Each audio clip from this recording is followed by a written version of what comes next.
Welcome to the cast.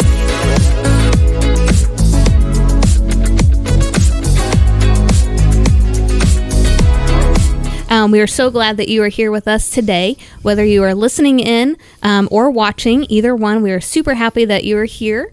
Tonight, we are talking about some more testimonies, so we're going to deep dive into that.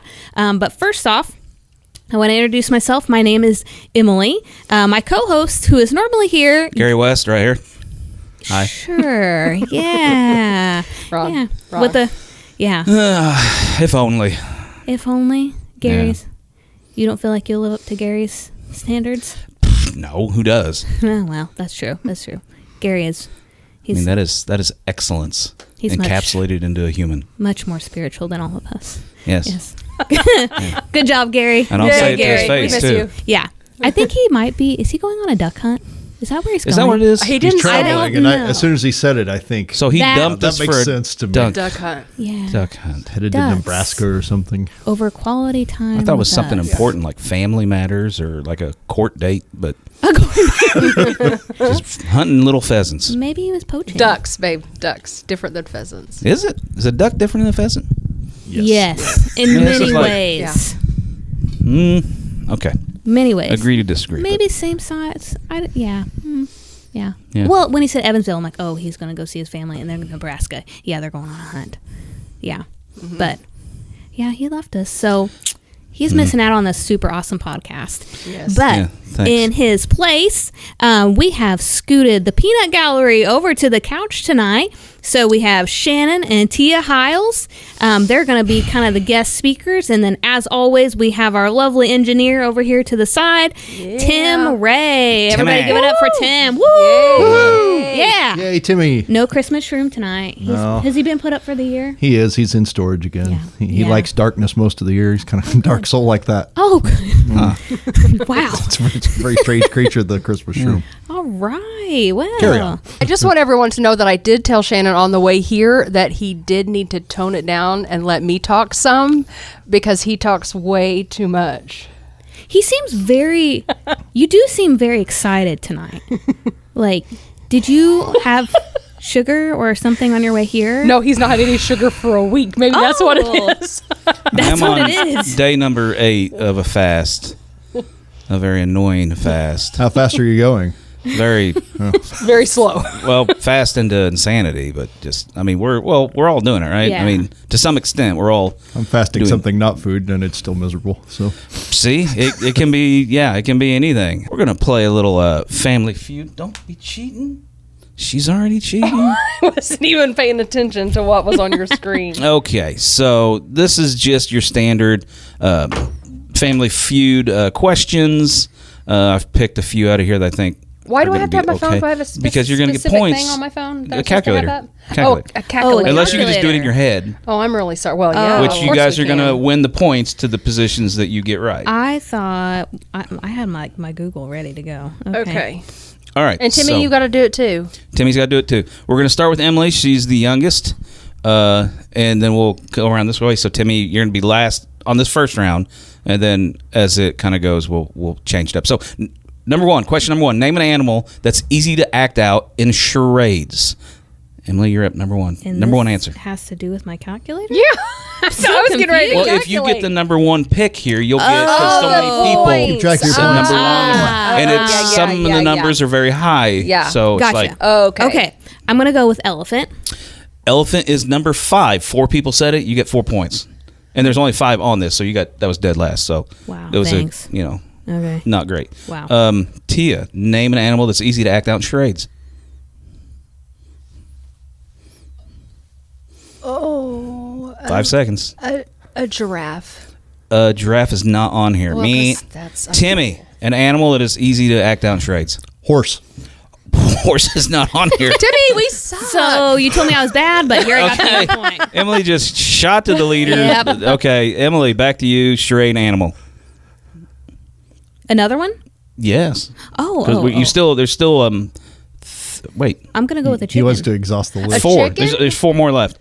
Chicken is a good answer. I'm going to give it to you because bird is on here. Okay. So that's number 4. You get 14 more points. 14. Okay, Tia. to A you. rabbit. No rabbit. Oh, of course. Timmy, Dog. Dog is number 2, 21. You get 21 points. Good job, Wow. Tim. You guys you're missing. I mean, the number 1 is pretty obvious. Emily, back to you for number 1. A fish? Not a fish. Not a fish. A cat. A cat is number 3. You get 16 points. Oh, yay. I didn't think a cat was cat. obvious. You still got the number 1 answer you guys haven't got. Timmy, back to you. Cow? Nope. Snake? Nope. Oh. Tia? A kangaroo. Nope. Oh my goodness. Well, what? Timmy. What, couldn't you just tell us? A lion? I don't know. Okay, we're done. All right. That was bad. Okay, so number 1 answer, monkey, ape. Oh, good. Oh. I mean, you always, it's like that was. Yeah. All right, so you guys got Okay. some points. They're pretty good. Okay, round 2. Do we keep adding to these points? Yes. Okay. Yes, because I'm going to do like 4 of these, and then you'll add up what you got. Gotcha. Finish the. Okay, now we're starting with Tia, Okay. and then it'll go to Timmy. I'm gonna get then to really Emily. high points on Okay, this this one. is a finish the phrase question. Oh, nope. So it's off the what, Tia? Off the hook. That's number 2, 29 points. Timmy, off the Wall. wall's number 1, 34 Good points. job. Good job. All right, Emmy, off the Cuff? cuff is number 3, 10 points. We got 1, 2, 3, guys. Yep, We're doing there's it. 3 more on here, Tia. 3 more. Off the line. Nope. Timmy.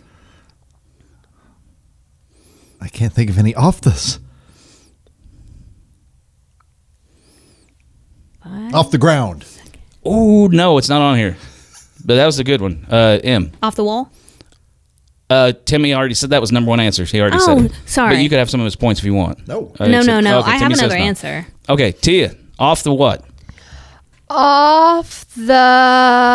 These are all, you've heard of these. Yeah. They're not off as the. frequent. Off the tongue. Nope. Timmy. Off the nut. No. Oh. Emily. Nothing. Off the charts. Off the charts, yes. Off the charts, number 5. That's 6 points. Okay. Tia, there's 2 more. Off the game. Nope. Timmy? There's nothing left. Oh, yeah. There's a really popular one of like you're talking to like a lawyer or something, and you'll be like, "Hey," or Off the or like a news record. crew. There you go, off the record. That's number 4. It's 7 points. Wow. 1 more left. Emily, can you get it? Off the head? Nope. Off the mark. Nope. Okay. Think of the ocean. Off the coast. Nope. Oh, that's a good one, but that's not a it. good one. Off. Well, Ocean? No, not ocean. Pool. Think of a pool. Off the water. Nope. Off the drink. Off the. Nope. Are we just all spilling Yeah, we're out just now? guessing now. Off You the guys- diving board? Nope. Close. Off the deep end. Oh. Okay, let's do one more and see how this goes. We're going pretty quick. You guys are still doing your points, right? Yeah. Yeah. Okay, name something you keep in your car. Now we're going to start with Timmy on this one. So think of what you keep in your car, and remember, it's got to be what these people said. registration.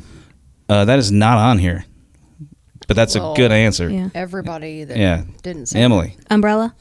that is not on here. What? Tia, What did you say? You say umbrella? I said umbrella. Gum. no, that is not on here. Timmy, back to you. Spare tire. Spare tire, number 4, 15 points.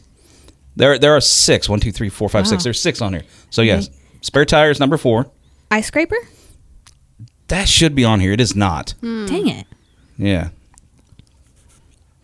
Wet wipes. No. Not that obvious or particular. Don't worry about it. All right, Timmy. Jack. Jack, no, not on here. Floor mats? Not floor mats. Napkins. Nope.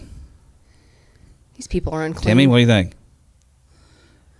There's something kind of like a spare tire and kind of like a jack that falls in line with like, Like a tire, like a jack. yes. No. I've owned 1 million cars. Why can't I think of what's in one? Oh! The first 2 I think are kind of a little yeah, I weird. Is think this I've- the axe thing? The X thing? Or is that going with the jack? Oh, that is the jack, isn't it? Are you talking about the... Oh, you're talking about about a The tire iron. Tire iron. I thought you meant the X on Family Feud. That's my answer. tire iron? It is not on here. All right. Car air freshener? That is not on here. What? Jumper cables. Yes, number 5. That's 7 points. Yes. Wow. And that's all. Well, no, I guess not really. These other ones are kind of just weird. Dumb? I mean, they're Are true. we gonna get them? I think I have. Do I have them in my car? I have. No. I don't think I have. These other 3 I don't have in my car. Money, extra change? Number 1. You get. That's 19 points. Well, Money is done. number 1. Let's Money and give you- coins. Like, I guess I do keep coins in my car. I do. We keep our Aldi coin. Yeah. That counts. Babe, any other answers? There's 3 left you guys haven't gotten. A blanket, No. Flashlight? lipstick, chapstick, woo woo. No. A gun? What did you say? I heard that. Yeah, I heard it too. I You're gonna heard have to that. do a lot of editing on this one, Timmy. I Timmy, am any so last sorry. answers? I think. No, I was going to say blanket, but Tia took that. Okay. Well, you guys are in blanket. Clothes, shoes is on here. Oh. Clothes or shoes. That's the very last answer. 5 people said that. Number 1, you guys said it. Coin, money. Number 2 is food and water. No, you I don't can't keep food and water. That goes In gross. the midst of winter. Bottled water. Good idea. No. Yeah. No. And then the one you guys didn't get. This is number 3. First aid kit. Oh. Eh. So we don't keep a first aid kit in the car. I have like Band-Aids and like stuff like that, but and wipies and Yeah. But So yeah. that's it. Okay. What's the point total? Timmy, what'd you get? 77. No, I'm out. 53. 52. Timmy is the big winner. Man. Man of the hour. Yes. Well, I mean, I'm not shocked, really. No, he's pretty smart. I didn't cookie. think you would be. No. Wow. If I had money, I would have Bet on Timmy. Timmy. Well, in this game, if it was like a Christmas game, obviously, you That's would true. get it. Yeah. Well, good job, Tim. Yes. We're proud of Good job, it. Timmy. I don't have anything to give you. I can. My crowning achievement of the We can month. give you a hug later. Yeah. Well, There you go. group hug at the end of this. Normally it's candy, but fasting We're all sugar, fasting. so Yeah. not tonight. Yeah. Well, thank you, Shannon, for that bit of entertainment. We are glad to have a little bit of fun on here, but little bit. we always try to have fun Little bit. around here. But we are going to take a little bit of a serious turn now. So I don't know about you guys, but my favorite thing to hear from other people, their testimonies. And so I've really enjoyed so far the testimonies that we've gotten to hear and experience on this podcast. And I know we've had lots of good feedback, like Pastor Dodd and Cindy Dorset. I'm blanking if there's more people. I know I missed a week, so if there's other people, shout out. You and Gary were the Yeah, other yours- major you gave testimony yours. Yeah. episode. Yes. Yeah. That was a couple days ago. It was episode That's been a 5. while. I That's remember been a that while. number. Yeah. Yeah. We're rolling into the new year and I'm already forgetting. So tonight we are going to continue on with testimonies from our very own Tia and Shanon Hiles. So we are going to dive in, let each one of them talk however much they would like to chat. As Pastor Chris says, just be open, be honest, be real, because honestly, I think that's what people are here to listen. And I know people have been touched by others being open and honest. So we'll just get the ball rolling, and you never know. Tim might have to edit some things out. We'll see. But it's fine. It's fine. A big long beep just through most of, Tia's too. Oh, I thought you were saying just mine. Just Oh. both of ours. Would you say I'm starting or you're going to start first? I think you should go first. Okay. Because I'm first going to touch on the Ladies word first. testimony. Because I've said this to you guys, I do not like church words, and testimony is one of those church words. And so anytime anyone were to say, hey, Tia, can you give your testimony? Which I don't know that I've ever given my testimony, at least not here in the last 5-10 years. It would terrify me because testimony seems like, oh my goodness, I have to prepare something profound that's going to be life-changing for somebody. And so when you guys start talking about, doing the testimonies and I started to kind of panic. I'm like, oh, if I ever have to do my testimony, what am I going to say? And so I started praying about it. I'm like, okay, I'm making it way too big. It's my story. And so when you tell somebody, hey, can you tell me your story? That's a lot easier than saying, hey, off the cuff, give me your testimony. Because our stories, if we're believers in Christ, should be interwoven with God throughout our story.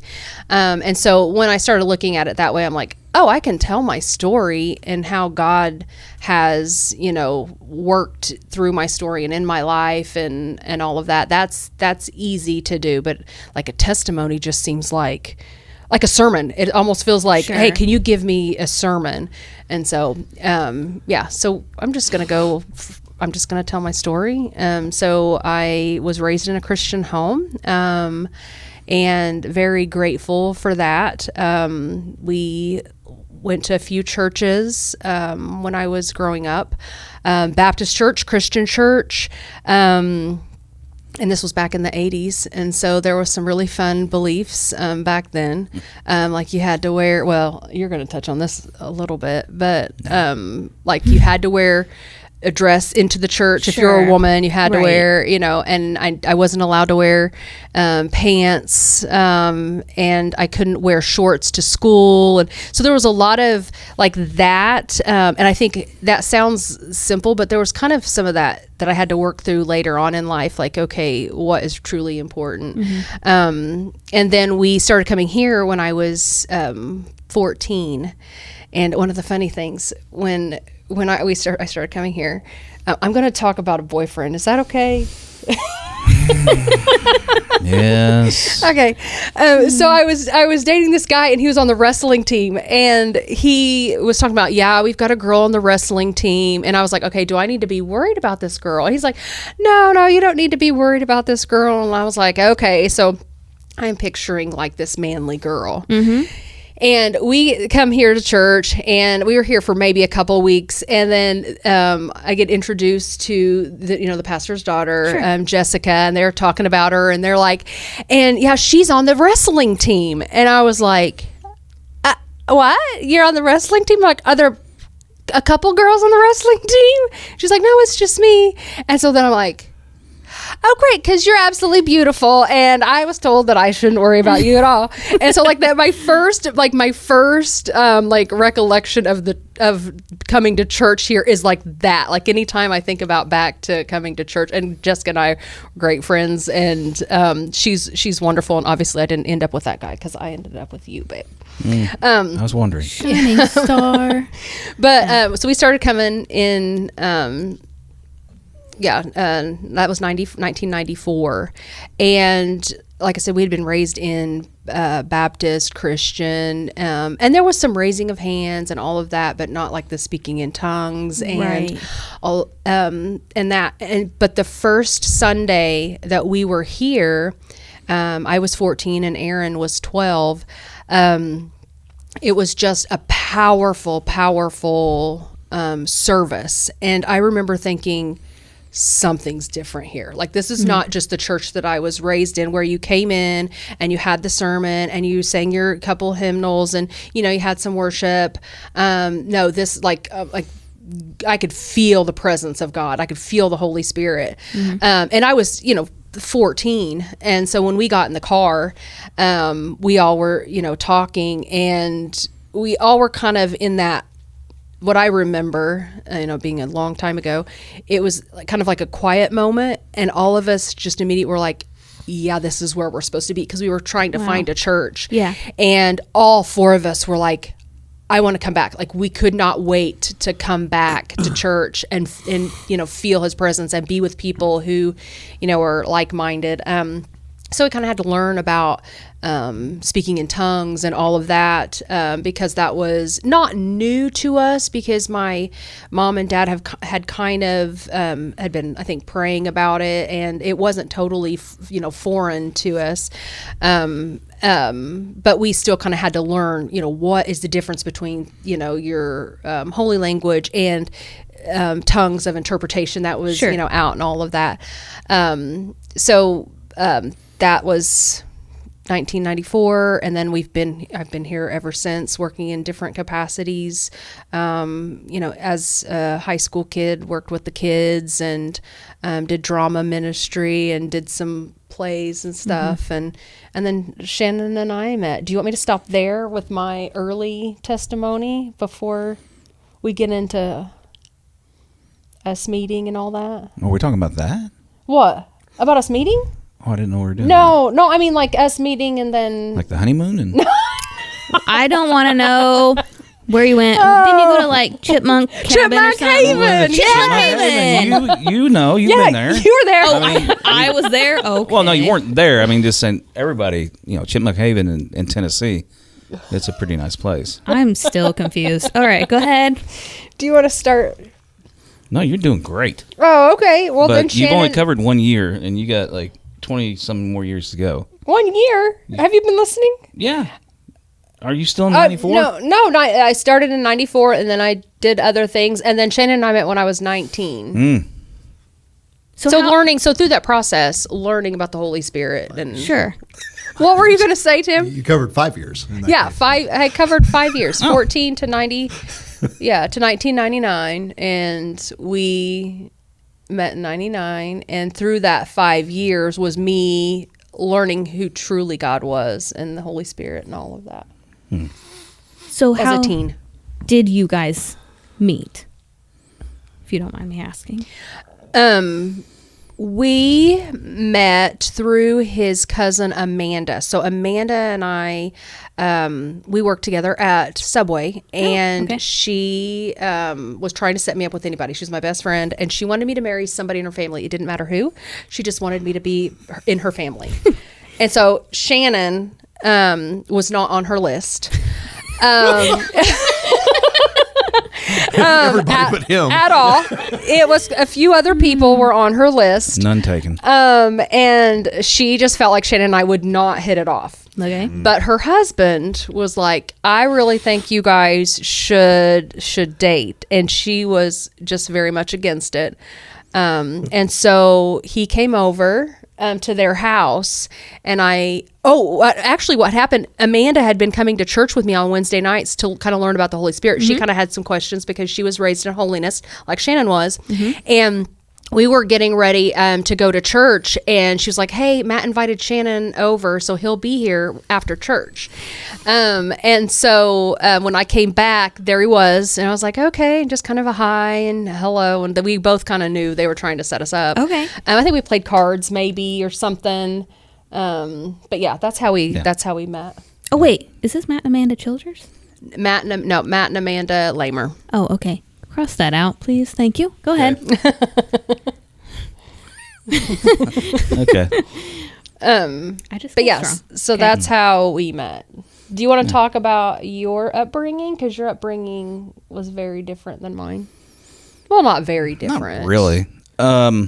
Like Tia, I too was raised in a 50% religious. I wasn't household. 50%. Mine was 100%. I had a very strict religious mother and agnostic father. So I got the best of both worlds. So Sunday morning was me and my brother got up. We went to church with my mom, did all the church stuff. Sunday afternoon, we then put on our shorts and went and did stuff with my dad that was not church stuff. So it's like our Sundays were divided in half. So, that's not confusing at all to like little people. But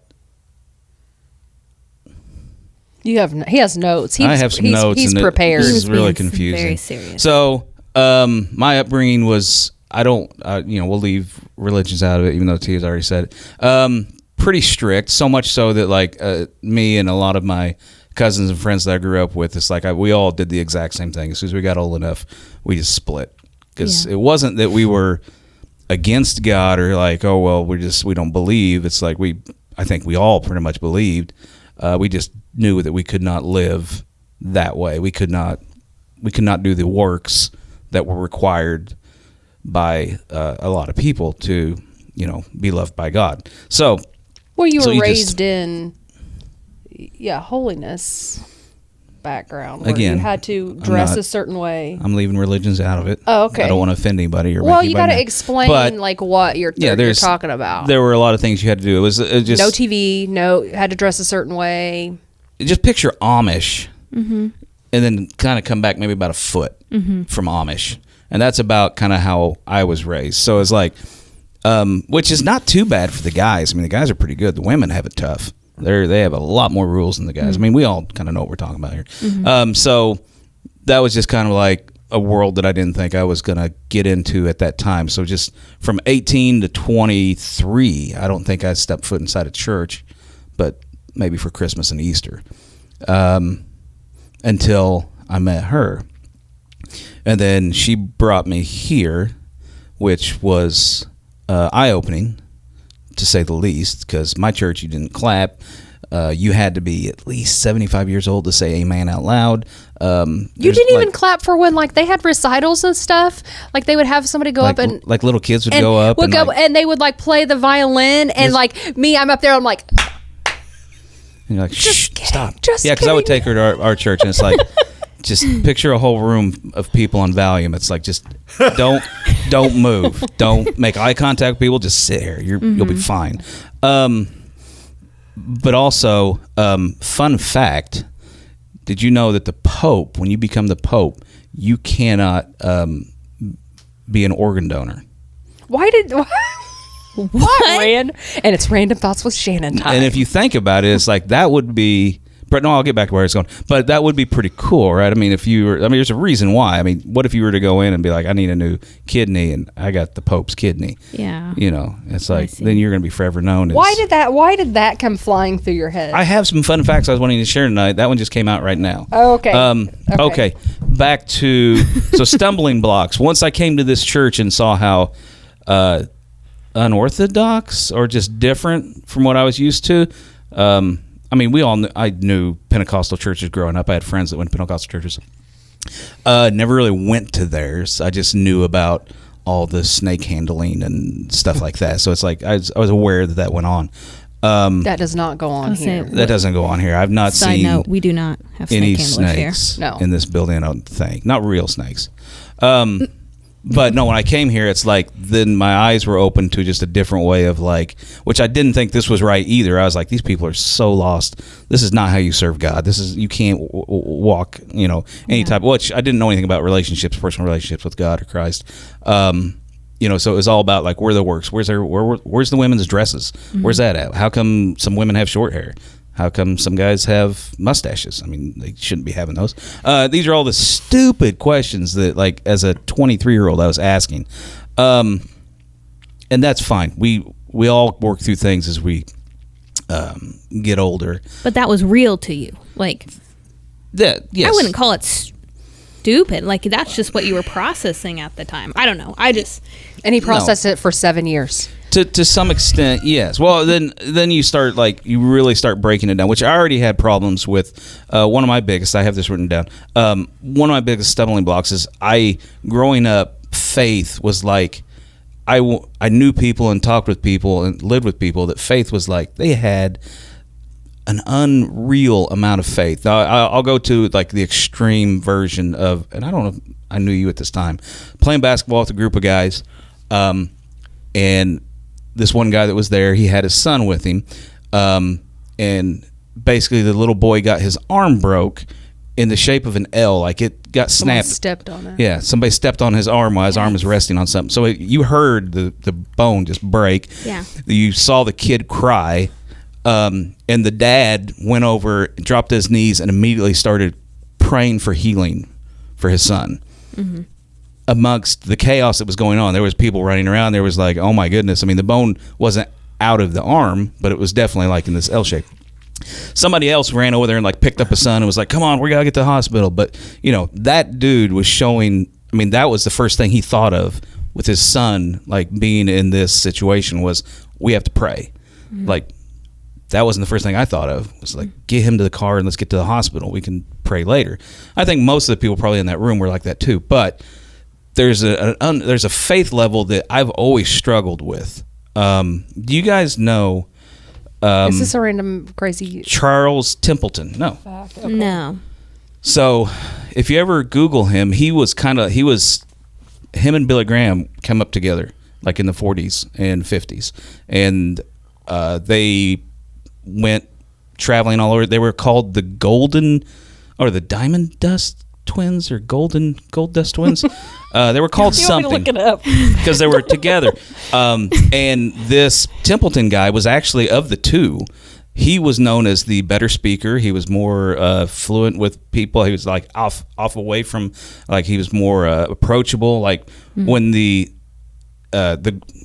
church, they looked at these two up and comers. They're like, man, Templeton is going to be somebody good. Graham's going to be somebody good too, but Templeton's going to be there. Charles Templeton. And then in the 50s, Charles Templeton lost his faith. Not like overnight, but it was like a gradual where he was going around. He preached at Yale. He would preach for 20,000 people, and he was planting churches. He was a pastor somewhere while he was doing the whole running around preaching. But he slowly lost his faith over time. Had talks with Billy Graham about it. Billy Graham. There's a popular story about how that shook Billy Graham's faith to his core too. He had to go out and really ask some deep questions about like certain things about the Bible that maybe this Templeton guy was struggling with. Long story short, they both went their separate ways. Templeton died, I don't know, a few years back, right before he died, and the rest of his life he lived it without faith. He lived it. Basically, he went agnostic, where he just said, I'm not sure, and then he went full atheist not too long after, and then spent the rest of his life writing several books basically against religion. The last book he wrote before he died was called Why I Walked Away from Religion, or why anyway, basically like trying to get people to walk away. And the whole time, him and Billy Graham, I guess they would get together, they'd have dinners, they would talk, they stayed friends, and they just, of course you saw what Billy Graham went on to do. Of course, Templeton, not very many people know him. If you Google him, or just, there's several things on YouTube about him. It is so impressive to see them at a younger age, and then just mind-boggling that what happened.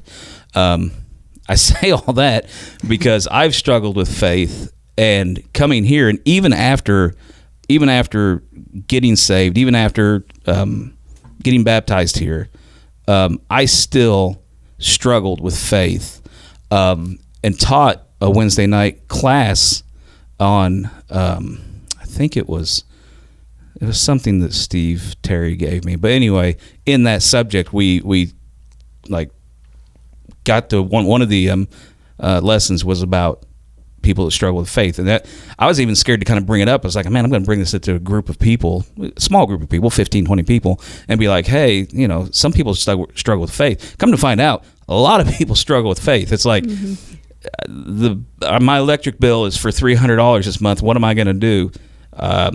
Some people will just be, God will provide. He'll give me a check for $300, and not that doesn't happen. I immediately go, well, I better work some overtime to pay for this $300. My mind doesn't just automatically go to God's going to provide that money for me. Right. It's like, it's me. I've got to do it. Yeah. But he's married to a wife who's like, God will take care of us. God knew what he was doing. Yeah. Yeah. So, but seeing, being in with a group of people that kind of went, yep, we get that too. And it's like, all of a sudden I thought I was on this path where it's like, I'm very unique. I've went through things in my life nobody else has went through. I was brought up like nobody else, and come to find out, it's like, I'm not special at all. A lot of people that besides you, yeah. And then that one thing, but we won't say anything about that. I don't understand what just happened, but yeah. please delete that. No, that one, I sing that song to you anyway. Okay. Anyway, I've lost my train of thought. I just went right back to Chipmunk Haven. So, You struggle with faith. Yeah, and then the people, seeing people, and again, this comes back to like being in a group of people, of believers that kind of, that are with you. And then I know we don't all sit down and throw all our like issues out. But I mean, coming together, you slowly kind of figure out like all these things that I thought I was the only person weird that struggled with. It's like, no, this is, I won't say like really common, but it's a lot more common than I thought. So coming from like Amish level, no faith, wasn't sure when I was ever going to get back in the church, to my walk with God now is what, for me, it's like, it's unique, but I realize that path has been walked upon. I still have people that I know, people in my family, friends from our upbringing that are not where they should be, that I think are probably thinking the same thing that I thought 20 years ago.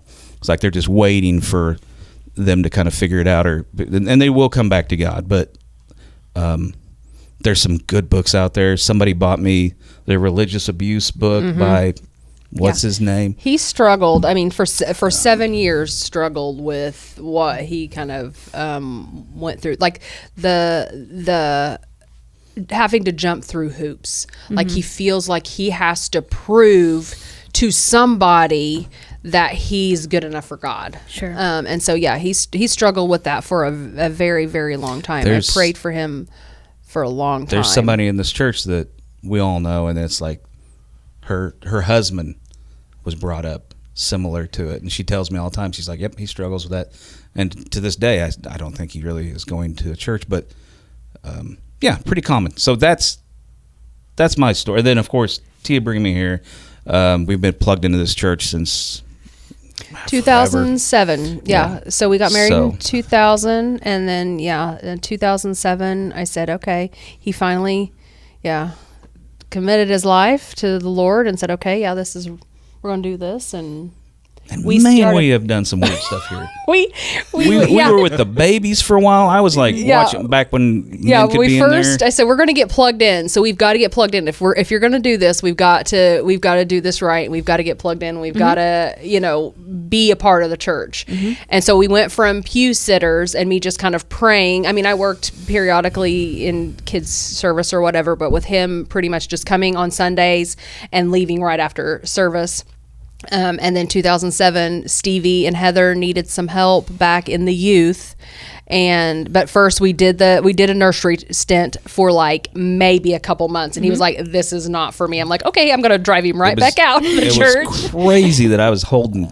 Yeah. There's a few things I shouldn't do. And that's which, I mean, you were a dad. So I thought, okay, it'll be fine. We taught the little kids. Remember when I dressed up like the mechanic?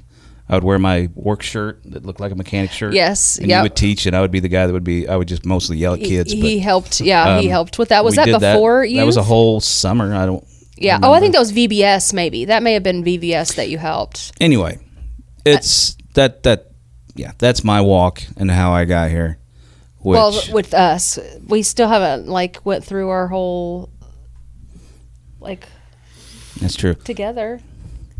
So as a newly married couple, because we have a lot of younger couples, newly married, have little bitty kids, how could you tell them, how did you just jump in and be like, okay, we need to serve. We need to get out there. We need to get plugged in. What encouraged you? Heather always used to say this. Heather Terry. She would say the need is the call. And so if there's a need, then do it. Is it what you're necessarily called to do? No, not necessarily. Will you find out what you're called to do by doing the things you know you're not supposed to? He knew he was not supposed to be in nursery. I knew I was not supposed to be in the nursery.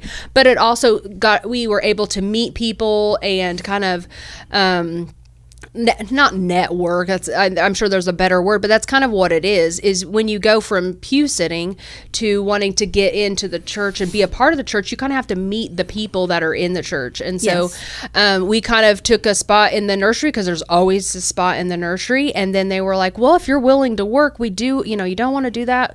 Can you help us with this over here? And we did help with VBS. We signed up for, that. And then they needed help in the youth, and because Shannon was like, I don't think kids are really at either, maybe youth, let's try that. And we did youth for years. You guys were my Sunday school teacher. Well, Shannon taught your Sunday school for I think a couple years at least. That's another weird one. Yeah, because you had a bunch of girls. It was a bunch of girls. It was a bunch of girls and then one guy. Yeah. Maybe JR would stroll in if he got up in time. If he got in here in time. Yeah. So we did that. And then how did you get into the worship team? I think just Stevie. Oh, I did keep pushing that because he loves music, and so I knew that, and I knew that was kind of where his heart was at, and so I kept pushing him like, "Hey, tell Stevie you play the piano." That's how I fell in love with him, actually. But I don't. But that's Yeah, That's fine. Yeah, he says he doesn't know how to play the piano, whatever. As he leads Sunday morning worship. Yeah. And then also, fun fact. Oh no, this better be relevant to what we're talking about. It is. Fun fact. Did you know, and I think we should all be a little angry about this, that a horse is typically has more than 1 horsepower in it. So this throws off everybody's equation. Emily, you're with me. You're on your tractor. Literally just lost reviews to this podcast. So you're on your tractor that has 27 horses, and What you're like, is your deal? in your mind, you're thinking, okay, I can pull that tree because that's about like 27 horses pulling. I've got that. No, it doesn't work. It's hogwash. Random thoughts. Yeah. And Okay. So how many horsepower is in a horse? I have to know. no, we're Sorry, not Tia. going off on No, this good. tangent. That's a great question. I'm glad you asked. Recently, they were able to. A horse that's like in really good shape, good condition, can make 18,000 watts, and that translates into about 24 horsepower. Wow. So one horse, like a really, really good horse. Now there are some lazy horses that probably don't get. It varies that from one. horse to horse. But yeah, so most horse, if you jump on a horse, it has more than 1 horsepower in it. I just feel like that's my whole life has been like unraveled. I've looked at that up today. So anyway, The more you know. So how did you get into the worship? That's what we were talking about. The Mike worship Baldwin, team. someone that used to go here, Yes. he was singing specials for like, we used to do stuff for offering. Remember that? Yeah. Like, it's, hey, we're going to take an offering, but while this offering's going on, somebody's going to get up here and they're going to juggle or do something. And so Mike was getting up there and he no was one singing. ever juggled. no. They should have. I always wanted that to happen. Because Shannon can juggle. Or like a quick magic show. Like, hey. But anyway, so Mike would sing and he'd be like, hey, you want to play piano with me? And it's like, at that point, I knew how to play a couple songs by ear. Didn't know how to read music at all. But he would tell me what he would want to do. I would go find it. I would listen to it. I'd learn it and then play it like on Sunday morning. And then immediately people are like, oh, he knows how to play piano. But I didn't. If you gave me some sheet music, I would just, it's nothing. I have no idea what it is. And then with that one lady that used to, I don't want to drop names, but they had a piano player that she came and went quite a bit. The dark-headed lady. I don't remember her name. Well, no, she was, Somebody else. no, somebody else. Came and went. It doesn't matter. She won't listen to this. Janice Mennel. Yeah. Oh, yeah, So yeah. Janice Mennel was like here and gone and here and gone. I could see it, like the piano would be just empty. And one day, and I didn't know Stevie this well either. In fact, I don't even know if I was doing youth yet. I called him on a phone. You were doing youth. And I was just like, hey, Stevie, I just let you know. I know I see the piano like that's empty on the occasional Sunday. Mm-hmm. I kind of can help you out if you, and just kind of threw it out there, which I don't know what he thought at that time. He's like, oh, thanks for telling me and all that. And then I think that was before. And then once I started playing with Mike Baldwin, then it kind of rolled on for there. And then I have not been able to get out of it ever since. So be careful what you get into. I mean, no, I like that. I really, that's a place where I should belong. I never thought I'd be there for as long as I am, because you really should do something and like let other people come in with time. And we're just, we should have more people coming in. And but anyway, that's how that happened. Yeah. Fun fact? No more fun. Okay. No more fun facts. got And one so more. yeah, we've pretty much just worked in all capacities at the church. If we've done drama, we've done and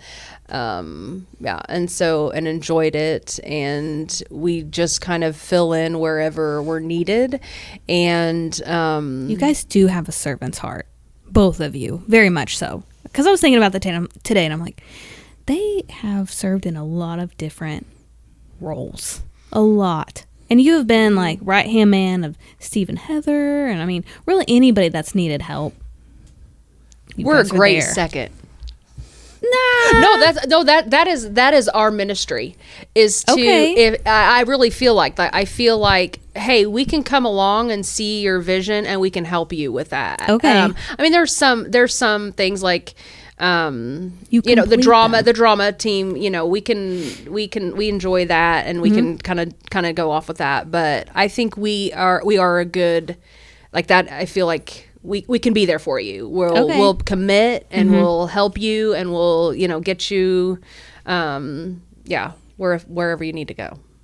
So a servant's heart, basically. Yeah, I guess. I I know that's easier said than done to yeah. admit, when people say that, give you like compliments and stuff. But you seem, you both are very good examples to other people in the church, to get out and serve. And like you said, you're not going to know until you get in there and decide, okay, this is for me or this is not for me. And some people say this is not for me before they even get into it. And so that's what I did with the kids ministry. Like Heather, we were doing youth and she was like, oh, by the way, you're not doing youth anymore. You're going to go with me to the kids ministry. And I was like, oh, do I not even have an opinion? And she was like, no, you don't. Come on, you're going with me. And I'm like, I don't like kids. Yeah. And I was there for 10, 12, however many years. And I thoroughly... Did you just say you didn't like kids?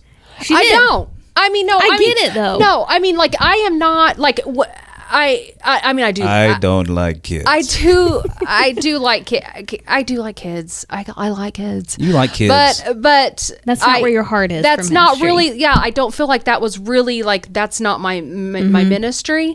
I enjoyed it and had a good time doing it. But I didn't really feel like that's where I was necessarily supposed to be. I was there because it was needed for that time period. But yeah, and so you can't really say, oh no, I would hate doing that, because I did it for however many years and loved it and learned a ton from them and from God. Just anytime you pour into somebody else, you are learning more about him. When you have to tell kids about him, you have to learn about him before you can tell them about him.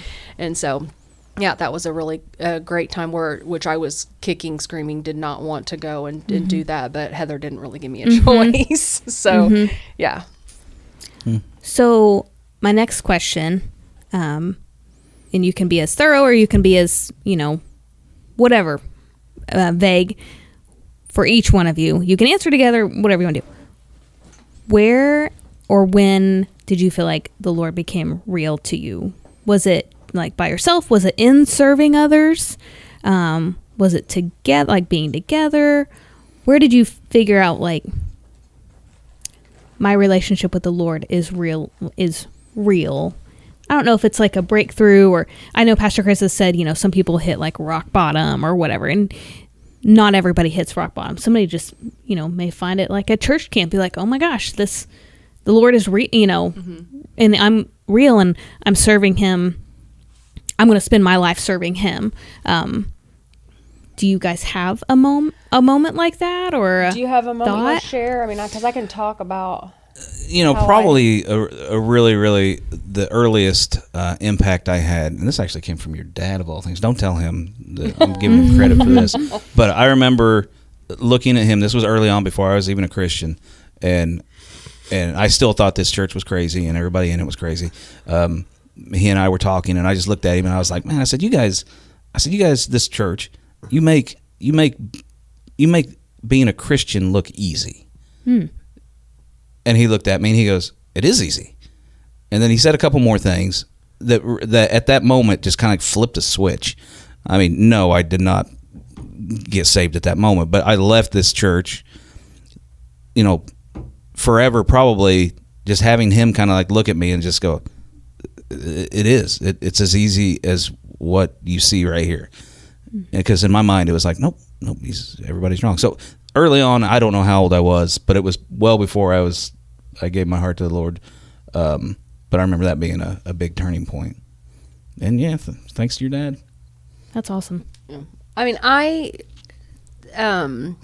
because I grew up in church, I got saved at a very young age. So I feel like God, there wasn't like an aha moment. I feel like God became more and more real as the older I got. Like there were moments, because I say that I have crazy faith. I definitely have a lot more faith when it comes to things than Shannon. Like Shannon, because I did grow up in church, there are a lot of times where I'm like, well, God's going to take care of us. I don't know what you're thinking, what's going on. But I think I had to grow into really truly realizing who God is.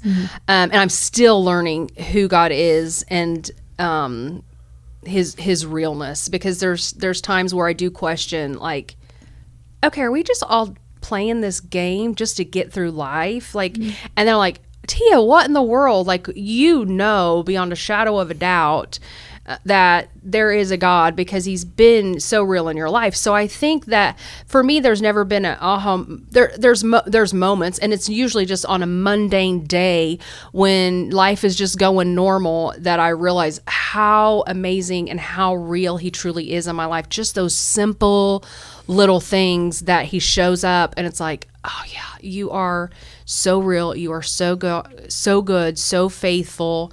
There was never been an aha. It's just been kind of growing in him, and learning how real he really is, the realness of him, and how good he is, and how faithful he is. Right. I mean, because we are blessed. Yeah. I'm sorry. I knew it. I knew it was coming. Yeah. Tissue? We are. I totally get it. Yeah. We are. We are. Thoroughly blessed. Blessed. More than we should be. I mean, we really are. And it is all because of him. Period. We've done nothing to deserve anything that we have. Yeah. Okay, you're going to have to take over. I have a fun fact. Did you know? Please be relevant to what we're talking It about. is. Water cannot be wet. I knew this. Are you talking about my deer? Timmy, I do this. You know this? So You water can't in feel itself. it. You feel the temperature. Is it Well, about how you feel it? That's what I know about it. okay, well, kind of. This is kind of like on that. So wetness is technically defined by the ability of a liquid to stay in contact with a solid surface. So, Right. So water, if water was on this, you wouldn't say, "Oh, the water's wet." You would say, "This wood is wet." Water on your pants, you'd be like, "Oh, my pants are wet." Water itself, and it's what it is in its being, cannot be wet. Will never be wet. It only makes other things wet. So water's not wet. So this is pertaining to the tears. They were not wet. Tia just had wet tears. Her face is wet. Oh wait, my her face is wet. Thank you, Emily. Yeah. Yeah. So she was not. She was dry goodness. before. Well, okay. Let's. You're done. That's Yeah. a good one. Yeah, yeah. I like You've that. got me Anyway, out of thank you, my thank you. Yes, that was out good. of my That's good. Gosh. yeah. So we're gonna kind of wrap this up. Yes, Yes. let's Please. land this plane. That's what Pastor Chris. That's his famous word. I'm gonna land this plane. So, is there anything last second, like if you had 15, 20 seconds to tell somebody how good God is, or whatever you want to say, how you're in regarding your story, what is something you could say to somebody? Commit and hold on tight. I mean, yeah, Man, it's just worth it. Don't put your faith in man. I mean, you look at, if you think you're gonna quit going to a church because somebody made you mad, that's your faith in man. Wow. Just that was a big distraction for me for the longest time. Don't do that. Faith in God. Yeah. Very good. Very good. Thank you, guys. I really appreciate you guys being open and honest, and I'm sure that this podcast will be a blessing to somebody. Let's hope Somebody. Sure. Hey, if it's for one person, the Lord least knows just what one. he's doing. What he's doing. And if it's anybody, maybe it's Gary, and he'll be blessed that you used the table tonight. You know, I just want to point out this table has been amazing. Yeah, It's exactly what we've been needing. it was so useful. I'm glad we thought of it. Yes. If you guys ever want to know about the table, just go to Gary West. He's been complaining about needing a table for this podcast for the last 6 months. So Tia and Shannon whipped one right up for them. So, but anyway, it worked great. Yeah, it worked great. We used it. done for the night.